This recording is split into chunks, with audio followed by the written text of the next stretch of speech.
ఓం నమో నారాయణాయ. వారాహి అమ్మకు నమస్కారం చేసుకుంటూ అమ్మవారి దయ ఆమె చల్లని చూపులు మనందరిపై ఉండాలి అని చెప్పి మనస్ఫూర్తిగా కోరుకుంటూ ఈరోజుటి వీడియో స్టార్ట్ చేస్తున్నానండి. ఇక ఈరోజు వీడియోలో మనం చూడబోయేది ఏంటి అంటే అమ్మవారి వాగ్దానం. అమ్మవారి వాగ్దానంగా అమ్మ ఈరోజు మనకు ఏం చెప్పబోతుందో వినే ముందుగా మన ఛానల్ని కనుక కొత్తగా ఎవరైనా చూస్తూ ఉన్నట్లయితే ప్లీజ్ సబ్స్క్రైబ్ చేసుకోండి ఫ్రెండ్స్. వీడియో నచ్చితే కనుక లైక్ చేయండి, షేర్ చేయండి, కామెంట్ చేయండి, కొంచెం సపోర్ట్ చేయండి. ఇక వీడియోలోకి వెళ్ళబోయే ముందు ఒక్కసారి మనకు బాగా తెలిసినటువంటి గురువుగారండి, శ్రీ వారాహి అమ్మవారి జ్యోతిషాలయంలో జ్యోతిష్యం చెప్తున్నారు గురూజీ సుబ్రహ్మణ్యం రాజు గారు. నెంబర్ 1 వశీకరణ స్పెషలిస్ట్. Contact number 7075662225. ఈ గురువుగారు చెప్పింది చెప్పినట్లుగా జరిగిందండి.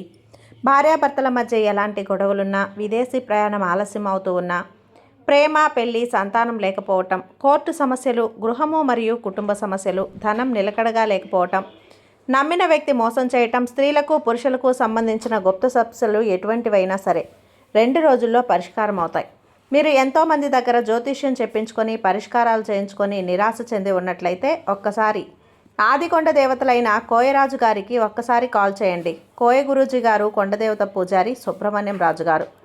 Contact number 7075662225. మా జీవితంలో కూడా ఎన్నో మార్పులు జరిగాయండి, కాబట్టే నమ్మకంగా చెప్తున్నాను. జై వారాహి అమ్మ. ఇక వీడియోలోకి వచ్చేస్తే, బిడ్డ, నీ కన్న బిడ్డల గురించి నీకొక కొన్ని విషయాల గురించి చెప్పబోతున్నానమ్మా. జాగ్రత్తగా ఒంటరిగా విను. నీ బిడ్డల గురించి ఏం చెప్పబోతున్నాను అనేది నువ్వు తెలుసుకొని తీరాలి. వెంటనే నువ్వు తెలుసుకొని తీరాలి ఖచ్చితంగా కూడా. నీ సంతానం గురించి నీకు తెలియని కొన్ని విషయాలు చెప్పాలంటున్నాను కదా. అసలు నా బిడ్డల గురించి మీరేం చెప్పాలనుకుంటున్నారు తల్లి అని చెప్పి నువ్వు మనసులో అనుకుంటున్నావు కదా. ఏ తల్లి అయినా ఏ తండ్రి అయినా సరే కోరుకునేది ఒక్కటే, మేం పడిన కష్టాలు మా పిల్లలు పడకూడదు, మా బిడ్డలు అనేది ఆ సమస్యలు ఎప్పటికీ కూడా అనుభవించకూడదు అనే కదా మీరు కోరుకుంటారు. ప్రతి ఒక్కరి జీవితం కూడా సంతోషంగా ఉండాలి, చక్కగా చదువుకొని మంచి విద్యాబుద్ధులతో వారు ఎటువంటి కష్టం అనేది తెలియకుండా భవిష్యత్తులో ఎవరి యొక్క చేతుల్లో మోసపోకుండా వారు చాలా జాగ్రత్తగా చాలా సురక్షితంగా పెరగాలనే కదా మీరు అనుకుంటారు. అవునమ్మా, అలాగే అనుకుంటారు. జీవితంలో ఒక్కొక్క మెట్టు ఎక్కుతూ ఆనందంగా సంతోషంగా జీవించాలని ప్రతి తల్లిదండ్రి కూడా తన పిల్లల గురించి అదే విధంగా ఆలోచిస్తారు. కానీ పిల్లలు ఆ పెద్దల మాట పెడచెవిన పెడతారు. తల్లిదండ్రుల మాట వినకుండా వాళ్ళు చెడు స్నేహాలకు అలవాటు పడి, మగపిల్లల విషయానికి వస్తే అనేక రకాలైన చెడు అలవాట్లకు బానిసయి చదువు మీద ధ్యాస లేకుండా ఇతర అలవాట్ల మీద ఎక్కువ శ్రద్ధ చూపిస్తారు. ఇంట్లో తల్లిదండ్రులను ఎదిరించి మాట్లాడి స్నేహితులకు విలువనిచ్చుకుంటూ డబ్బు యొక్క విలువ అనేది వారికి తెలియకుండా జీవితాన్ని చాలా చిన్నచూపుగా చూస్తూ భవిష్యత్తు గురించి ఆలోచనే లేకుండా గడుపుతున్నారు. అసలు ఇలాంటి అమ్మాయిల విషయానికి వస్తే ఇంకా దారుణంగా ఉంది. వారి జీవితాలు అనేవి చాలా చాలా దారుణంగా తయారవుతున్నాయి.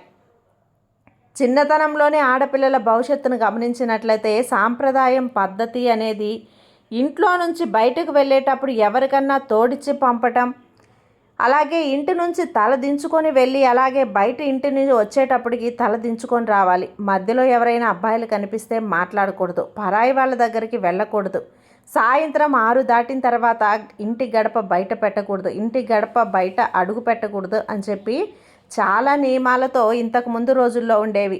కానీ ఇప్పుడు అలా కాదు. ఫ్యాషన్ అనే పేరుతో, స్వతంత్రం అనే పేరుతో ఆడపిల్లలు ఎలా పడితే అలా వాళ్ళ జీవితాన్ని స్వేచ్ఛగా గడపడం మొదలుపెట్టారు. దీనికి చదువు అని పేరు ఒక వంక. రాజకీయాన్ని కూడా నడుపుతూ ఉన్నారు. ముఖ్యంగా కొంతమంది స్నేహితులు వీరి యొక్క మానసిక స్థితిని గమనించుకొని ఇప్పుడున్న ఈ వయసు వారిని బట్టి మారే హార్మోన్ల యొక్క స్థితిగతులకు అనుకూలంగా వారి ఇష్టానికి తగ్గట్టుగా వారు అబ్బాయిలతో మాట్లాడటం, ఫోన్లో చాటింగులు, ఒకరినొకరు ఇంట్లో తెలియకుండా వారిని కలుసుకోవటం, ఇలాంటివి చాలా చాలా పనులు అనేటివి జరుగుతున్నాయమ్మా. కానీ పిల్లల్ని గమనించిన వారు వచ్చి వారి తల్లిదండ్రులతో చెప్తే మీ పిల్లలు ఇలా తిరుగుతున్నారు అని చెప్పి తల్లిదండ్రుల మొహానే చెప్పినప్పుడు తల్లిదండ్రుల పరువు పోయి తమ బిడ్డల పరిస్థితి తలుచుకొని పరువు కాపాడుకోలేక తల్లిదండ్రులు పడుతున్నటువంటి బాధ అంతా ఇంత కాదు. ఆ వేదనకు ఎటువంటి పేరు పెట్టాలో నాకు అర్థం కావటం లేదు బిడ్డ. మన ఇంటి చుట్టుపక్కల వాతావరణ పరిస్థితులు పక్కన ఉన్నటువంటి పిల్లలు వారి మానసిక స్థితి తీసుకొచ్చి పద్ధతిగా ఉన్న పిల్లల మీద రుద్దినప్పుడు ఎంతో కొంత ప్రభావం అనేది వారి మీద పడుతుంది. ఇలా పడినప్పుడు వీరి జీవిత విధానంలో మొదటి నుంచి కూడా వీరు గడిపిన రోజులన్నీ కూడా మర్చిపోయి వాళ్ళు మళ్ళీ యథాస్థితికి, అంటే ఏది చేయకూడదో అదే మొదలు పెడతారు. వారు అదే పరిస్థితిలోకి మారిపోవటం అనేది జరుగుతుంది. మరి దీని అంతటికీ కారణం కర్మ, కర్త, క్రియ వాళ్ళే అయినప్పుడు నరకం, బాధ, వేదన, కష్టం అనేది తల్లిదండ్రులు అనుభవించి తీరాలి కదా. కాబట్టే ఈ వేదన అనేది నువ్వు దూరం చేసుకునే మార్గం ఏంటి? దీన్ని మనం ఎలా అరికట్టలేమా? పిల్లల భవిష్యత్తుని బంగారంగా మార్చలేమా? వారిని సరైన పద్ధతిలో నడిపించలేమా? వారికి చదువు లేకపోతే ఎలా? కూర్చొని ఇంట్లో కూర్చోబెట్టుకొని చదువు సంధ్య లేకుండా 4 గోడల మధ్య కట్టిపారేయడం కదా. మరి ఈ సమస్యకు పరిష్కారం ఏంటి అని చెప్పి నన్ను ప్రశ్నిస్తే, బిడ్డ అందుకే చెప్తున్నాను, నువ్వు వెంటనే ఇది విని తెలుసుకోవాలమ్మా. ఎప్పుడైనా కానీ పిల్లల చదువు మీద శ్రద్ధ, చదువు మీద ఆకర్షణ, చదువు యొక్క విలువ, దానివల్ల పొందే ఫలితం ఏదైతే ఉందో అవన్నీ కూడా నువ్వు 1కి 10 సార్లు పిల్లల యొక్క మెదడులో ఎక్కేలా చేయాలి. ఈ విధంగా చెప్పాలి.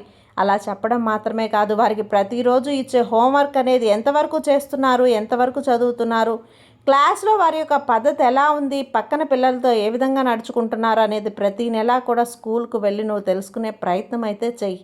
ఒకవేళ ఆ ప్రయత్నంలో నీకు తప్పులు ఒప్పులు కానీ, నీ పిల్లల గురించి ఏదైనా కానీ తెలిస్తే వెంటనే వాళ్ళని ఇంటికి తీసుకొచ్చి ఎవ్వరికీ చెప్పకుండా ఒక రూమ్లో కూర్చోబెట్టి మంచికి చెడుకు వ్యత్యాసాన్ని తెలుపుతూ ఉండు. అలా ఉండాలి. ఇది మంచి కాదు, ఇది చెడు కాదు అని చెప్పి నీ వంతు ప్రకారం నువ్వు చెప్పుకొని తీరాలి. ఇలా జరిగినప్పుడు నలుగురిలో నీ యొక్క విలువ, పరువు ఎలా పోతుందో అని చెప్పి వాళ్ళకి అర్థమయ్యే విధంగా, అంతకుముందు ఎవరైతే పిల్లలు ఈ దౌర్భాగ్యపు స్థితిలో పడి నలుగురి నోట నాని ఉంటారో ఆ పిల్లల్ని ఉదాహరణగా తీసుకొని వారికి అర్థమయ్యే రీతిలో చెప్పే ప్రయత్నం చెయ్యి. ముఖ్యంగా నీ బిడ్డకి అప్పుడప్పుడు తనకి కష్టంగా వింటున్నా సరే మంచికి చెడుకు వ్యత్యాసపు తేడాని చెప్పు. వినగా వినగా ఒక మాట చెవిన పడుతుంది అని చెప్పి అంటారు కదా, అలా నీ బిడ్డలో ఒకరోజు మార్పు అనేది తప్పకుండా వస్తుంది. అలాగే ఇలా చేయటం వల్ల నష్టపోయిన వారి గురించి నీ బిడ్డలకు అప్పుడప్పుడు ఉదాహరణగా చెప్పు. ఈ చిన్న చిన్న విషయాలు తెలుసుకుంటూ నువ్వు నీ బిడ్డలను మంచి వైపుగా, మంచి మార్గంలో అడుగు వేసే ప్రయత్నానికి ఒక గురువు సలహా అనేది నీకు తప్పనిసరిగా అవసరం అని చెప్పి తెలుసుకో. అలాగే నీకు కుదిరినట్లయితే ఒక 5 శుక్రవారాలు, 5 మంగళవారాలు నువ్వు అమ్మవారికి దీపం పెట్టు. అలా దీపం పెట్టి అమ్మవారిని ప్రార్థించమని చెప్పు. ఇలా చేయటం వల్ల నీ బిడ్డకున్నటువంటి శనిగ్రహ దోషాలు ఏవైతే ఉంటాయో అవన్నీ కూడా నేను తొలగించేస్తాను. అలాగే ఆపదలో ఉన్న వారిని ఒక 5గురిని ఎంచుకొని 5గురికి భోజనం పెట్టే ప్రయత్నం చేయించు. నీ బిడ్డ పేరున ఇలా చేయటం వల్ల నీ బిడ్డకు మంచి భవిష్యత్తు, దీర్ఘాయుష్ అనేటివి కలుగుతాయి. అలాగే రావి చెట్టు కింద ఆవు నెయ్యితో 3 శనివారాలు దీపారాధన పెట్టు.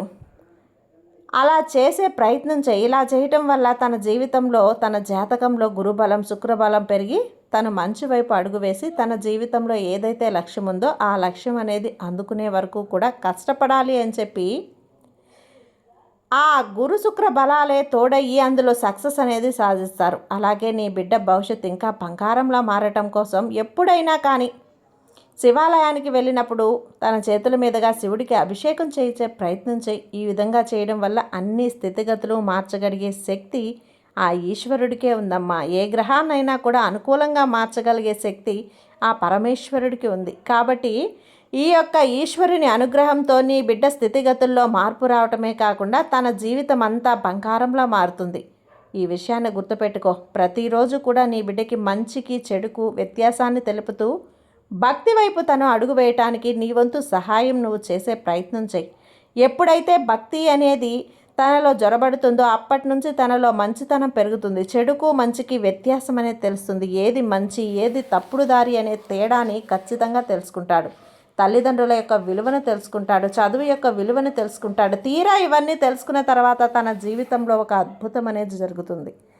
ఆ అద్భుత కారణంగా తనకంతా కూడా మంచే జరుగుతుంది.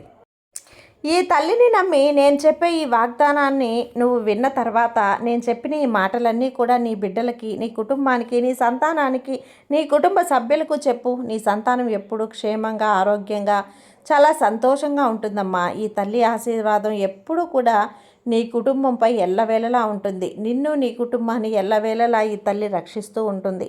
ఈ వారాహి అమ్మను నమ్ముకున్న వాళ్ళు ఎప్పుడూ కూడా చెడిపోయినట్టు చరిత్రలో లేదు. కాబట్టి ఈ తల్లి అనుగ్రహం, ఈ తల్లి నీడ, ఈ తల్లి దయ ఎప్పుడూ నీపై ఉంటాయి. నన్ను నమ్మి నేను చెప్పిన ఈ విధంగా చేసి చూడమ్మా, నీకంతా మంచే జరుగుతుంది. సర్వే జన సుఖినో